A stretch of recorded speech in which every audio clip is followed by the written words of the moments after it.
القرآن يوحدنا لطريق الخير يوجهنا الله تعالى أنزله ورسول الله بسم اللہ الرحمن الرحیم 20واں سبق، یہ 20واں سبق ہے اور اس کتاب کے تصورات کی بحث کی آخری سبق ہے، اور یہ کوئی مستقل سبق نہیں ہے بلکہ سابقہ اسباق کی تمرین اور مشق ہے۔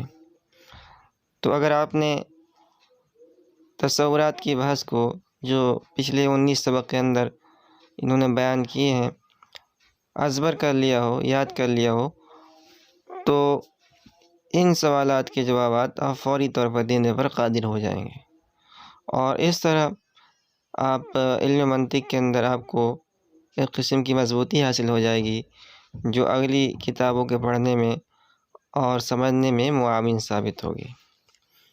تو ہم ان سوالات کو پڑھ لیتے ہیں۔ اصالتاً تو ہونا یہ چاہیے تھا کہ استاد ان سوالات کو جب کرتا تو فوری طور پر آپ اس کے جوابات دینے پر قادر ہوتے، لیکن چونکہ ہمارے سامنے طلبہ نہیں ہے اس لیے جو ہے ہم ان کو براہ راست طلبہ سے سوال نہیں کر سکتے ہیں، لیکن آپ اس کی یہ شکل بنائیں کہ طلبہ کی جوڑی بنا لیں اور ایک طالب علم سوال کرے اور دوسرا جواب دے۔ دو کلیوں میں کتنی نسبتیں ہو سکتی ہیں؟ 4 نسبتیں کیا کیا ہیں؟ تساوی کی تعریف اور مثال بیان کرو۔ تباین کی تعریف اور مثال بیان کرو۔ عموم و خصوص مطلق کی تعریف اور مثال بیان کرو۔ عموم و خصوص من وجہین کی تعریف اور مثال بیان کرو۔ حد تام کی تعریف اور مثال بیان کرو۔ حد ناقص کی تعریف اور مثالیں دو۔ رسم تام کی تعریف کرو اور مثال دو۔ رسم ناقص کی تعریف کرو اور مثالیں دو۔ اس کے بعد یہاں انہوں نے بتایا کہ تصورات تمام ہوئے، اور ذیل میں تصورات کی تمام اصطلاحیں یکجا لکھی جاتی ہیں، ان کو خوب یاد کر لو اور آپس میں ایک دوسرے سے سوالات کرو اور استاد صاحب بھی سوالات کریں۔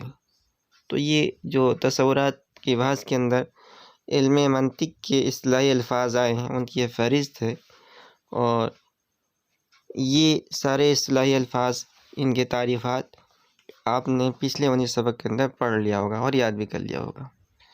علم ہے، تصور ہے، تصدیق ہے، تصور بدیہی ہے، تصور نظری ہے، تصدیق بدیہی ہے، تصدیق نظری ہے، معروف، تعریف، قول شارح، دلیل، حجت، نظر و فکر، منطق، ترتیب، موضوع، منطق کا موضوع، منطق کی غرض، دلالت، دال، مدلول، وضع، موضوع، موضوع لہو، دلالت لفظیہ، دلالت غیر لفظیہ، دلالت لفظیہ وضعیہ، دلالت لفظیہ تبعیہ، دلالت لفظیہ عقلیہ، دلالت غیر لفظیہ تبعیہ، دلالت غیر لفظیہ عقلیہ، دلالت مطابقی، دلالت تضمنی، دلالت التزامی، مفرد، مرکب، مفہوم، جزئیات و افراد، حقیقت، ماہیت، عوارض، کلی، جزئی، کلی ذاتی، کلی عرضی، جنس، نوع، فصل، خاصہ، عرض عام، اصطلاح ما ہوا، جنس قریب، جنس بعید، فصل قریب، فصل بعید، تساوی، تباین، عموم و خصوص مطلق، عموم و خصوص من وجہ، حد تام، حد ناقص، رسم تام، رسم ناقص،